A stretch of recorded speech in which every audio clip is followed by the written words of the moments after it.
Greetings everyone, I'm just going to show you a little thing that I've been working on.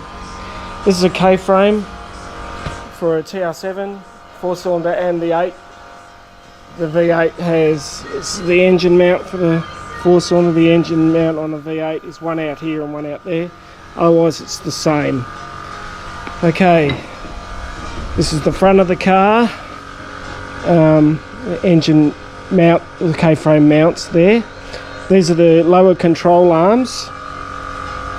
These are held in, there's the ball joint with the strut coming up that way. These are held in location by a sway bar, which comes around this way and then runs between that point there, those points over there, and then around to the other control arm. What I've done, I've taken obviously this control arm out of that end to show you what I'm going to do. They sell an anti-dive kit which stresses the control arm to control dive. What I've made is these blocks, and they mount through there. This is from underneath. Okay, so they will go in underneath there, and then I can mount the saddles that hold the control arm. I've pushed them forward.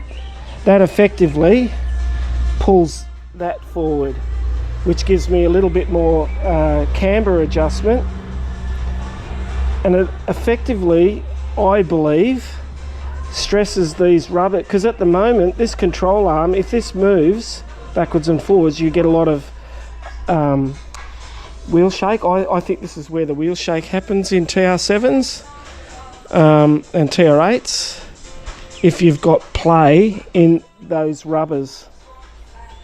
So I'm pulling that forward, giving myself more camber. Caster, not camber, idiot.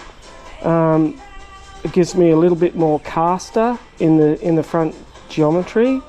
Stress it seems to tension these rubbers, and I don't end up with the vibrating steering.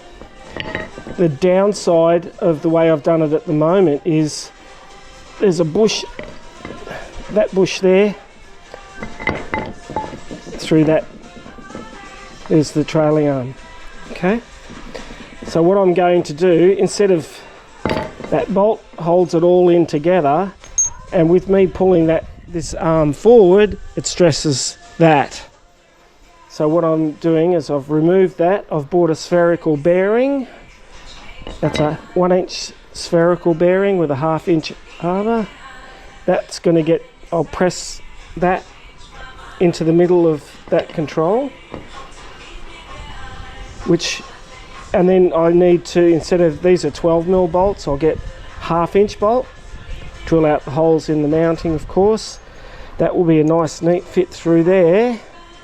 I'll cut this rubber in half, allowing for the thickness of the spherical bearing, and it will allow me to have this without damaging or stressing that rubber and beyond its useful limit. Yeah, that's my fix for it, and this actually works terrific. I've made that, as you can see, if that's the sway bar from underneath the K-frame, I can pull forward the saddles that hold the sway bar. I made this out of some inch aluminium. Yeah, seems to work for me. Anyway, see ya, bye.